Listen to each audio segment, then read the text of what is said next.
Jadi malam ini aku random banget pengen nyobain sheet masknya si Emina yang varian tea tree. Katanya sih bagus buat blemish, terus oil controlnya juga bagus. Karena experience aku buat nyobain sheet mask itu masih sedikit, jadi aku pengen ngevideoin aja. Sebenarnya ini tuh ngaruh nggak sih? Kan kebetulan di sini ada tuh bekas jerawat, terus kayak banyak redness gitu kan. Dibuka, ini aku agak ini sih excited gitu, soalnya kan emang jarang banget pakai sheet mask kayak gini nih. Kan gerusak karena nggak ada ini lagi. Aduh, cara pakai masker tuh yang benar dari atas dulu. Nih salah nih, dari atas dulu atau dari bawah dulu sih? Ya udahlah, pokoknya yang penting tempel kan. Nih ya Allah, bener-bener dah, orang lah skincarean dari jam 8, dari jam 9 gitu ya. Ini udah tengah malam guys. Ya semoga aja cocok sih ya, soalnya ini kita sekalian trial and error apakah ini berfungsi dan cocok di mukaku. Ini gimana sih?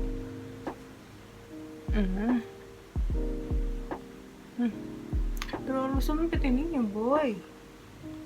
Ini kita tunggu 10 sampai 20 menit.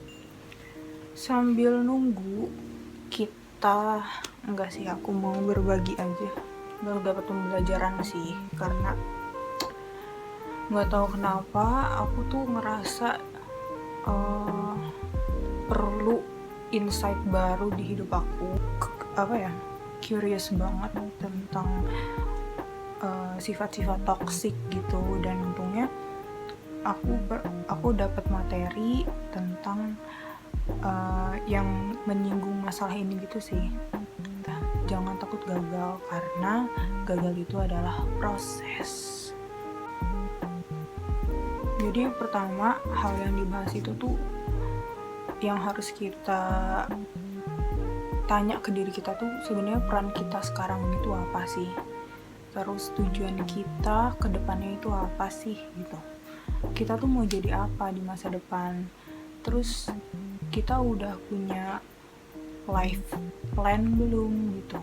Udah punya timeline kehidupan belum? Dan ya setelah aku tanya lagi ke diri aku, peran aku di sini itu tuh ya selain jadi mahasiswa, terus aktif di organisasi, terus juga ada peran aku sebagai anak, sama jadi akan masuk menjadi bagian dari masyarakat gitu. Terus menurut aku dari 4 peran aku ini itu tuh sebenarnya future-nya itu tuh bakal apa ya,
gagal. Orang yang sukses, dia itu tuh berawal dari berkali-kali trial and error gitu.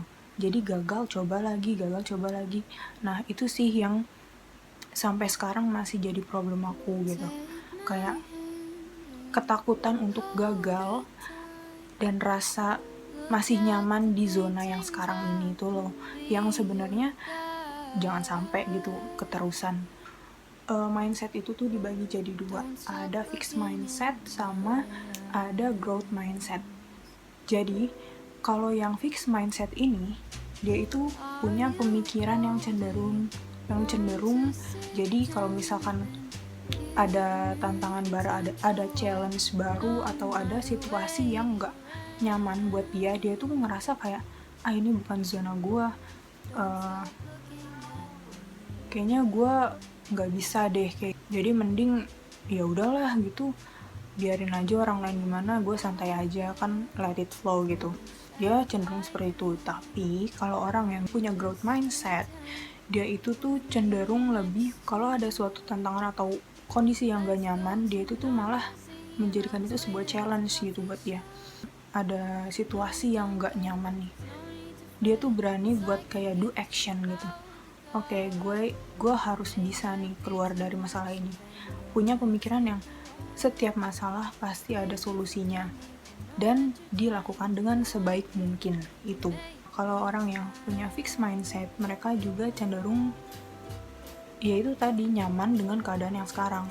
Jadi kalau misalkan mereka punya skill atau ilmu udah segini, udah merasa hebat, dia ya udah di tempat itu aja gitu. Sedangkan orang yang punya growth mindset itu dia lebih kayak haus untuk belajar. Dia ngerasa skill dia tuh masih kurang, masih harus banyak belajar. Orang yang punya fixed mindset itu dia kalau dapet kritik dari seseorang yang dia nggak suka tentang isi kritikannya itu, dia bakal menepis gitu loh, kayak dia bakalan terusik dan dia nggak terima. Sedangkan orang yang punya growth mindset malah sangat terbuka, sangat open dengan saran dan kritik orang lain gitu. Maka bersyukurlah kalian yang punya teman-teman yang baik ya, bukan yang buruk gitu. Teman-teman yang baik yang mau mengingatkan kalian kalau misalkan kalian ada yang kurang, ada yang salah, atau malah ngasih improve yang baik gitu ke kalian. Pemikiran fixed mindset itu tuh cenderung kalau ada orang lain sukses nih, dia itu tuh ngerasa terancam. Pernah gak sih kalian ngerasa kayak, wah dia udah kayak gini nih, udah ngeraih prestasi ini nih, ngeraih juara ini nih, kita tuh kayak ngerasa ada perasaan was-was atau kayak terancam, atau kayak punya pemikiran, ngapain sih kayak gitu, orang kita aja biasa-biasa aja, dia kenapa sampai getol banget sih ngerjain itu. Nah ini juga pernah sih aku alamin, dan baru tahu kalau ternyata ini tuh sifat yang buruk gitu. Karena ini beda ya sama orang yang punya growth mindset, dimana kalau mereka yang punya growth mindset itu ketika ada orang lain atau temennya yang berprestasi, yang dapat juara gitu, dia cenderung kayak adore gitu loh, kayak merasa wah keren banget ya, kayak langsung termotivasi untuk bisa buat karya juga yang bukan sama sih, yang nggak kalah hebat dengan karya yang mereka raih gitu. Sebelum dapat materi ini tuh aku kayak masih agak rancu gitu loh. Rasa terancam ini tuh yang pernah aku alami, ini tuh sebenarnya suatu motivasi atau malah yang bikin aku jadi orang yang punya pemikiran fixed mindset gitu loh. Wah ini benar-benar bikin self reminder banget gitu loh, kayak oke, aku tahu yang benar dan yang salah, mana yang bikin aku jadi orang yang lebih baik dan mana yang bikin aku jadi orang yang malah lebih buruk gitu. Jadi kayak step-step gimana caranya kita buat life plan gitu. Pertama itu kita harus lurusin niat. Apa ya yang kita harapkan itu tuh harus niat yang baik gitu loh. Harus niat yang tulus gitu, untuk ridho Allah, untuk ridho orang tua, untuk kebaikan masyarakat gitu. Jadi bukan semata-mata kita punya tujuan hidup itu karena ingin dipandang oleh orang lain, untuk dilihat hebat oleh orang lain. Itu coba kalian mawas diri, untuk aku juga sih. Terus kita juga harus bertekad kuat, kita harus konsisten dengan apa yang kita buat. Nah, kenali passion kita. Kalau aku sendiri sih sedikit banyak udah menemukan passion aku.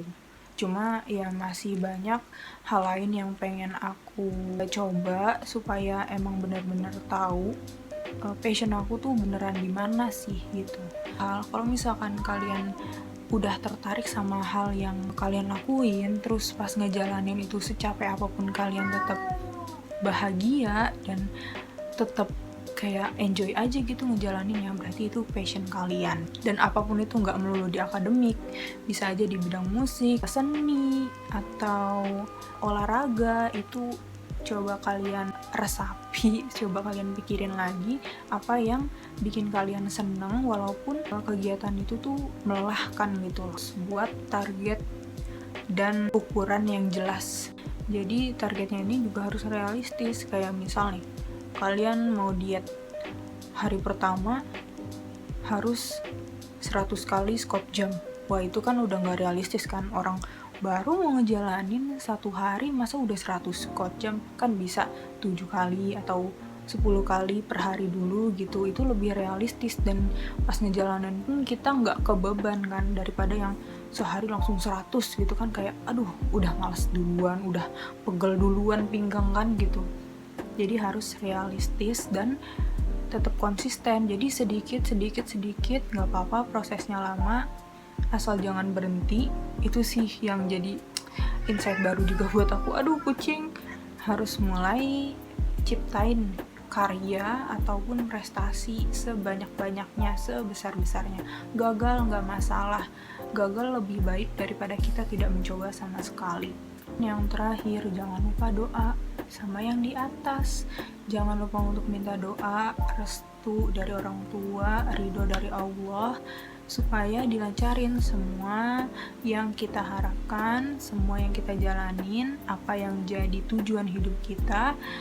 Dan kalau misalkan emang akhirnya nggak kesampaian, berarti emang yang di atas, Allah punya rencana yang lebih baik daripada yang kita rencanain.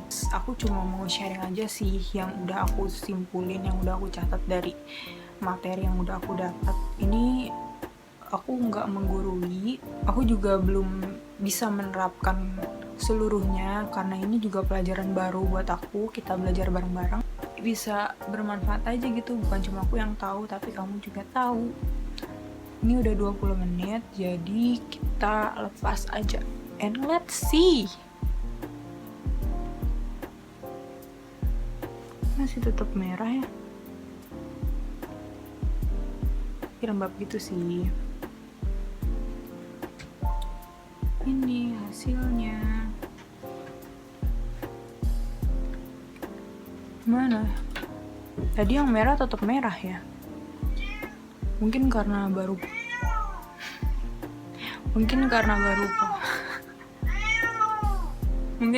pakai sekali, jadi emang belum kelihatan kali ya hasilnya, atau emang bukan fungsinya untuk meredakan kemerahan gitu. Jadi mungkin akan aku lihat besok pagi hasilnya gitu, apakah dia lebih plumping atau dia malah jadi breakout gitu. Sampai sini aja, bye bye.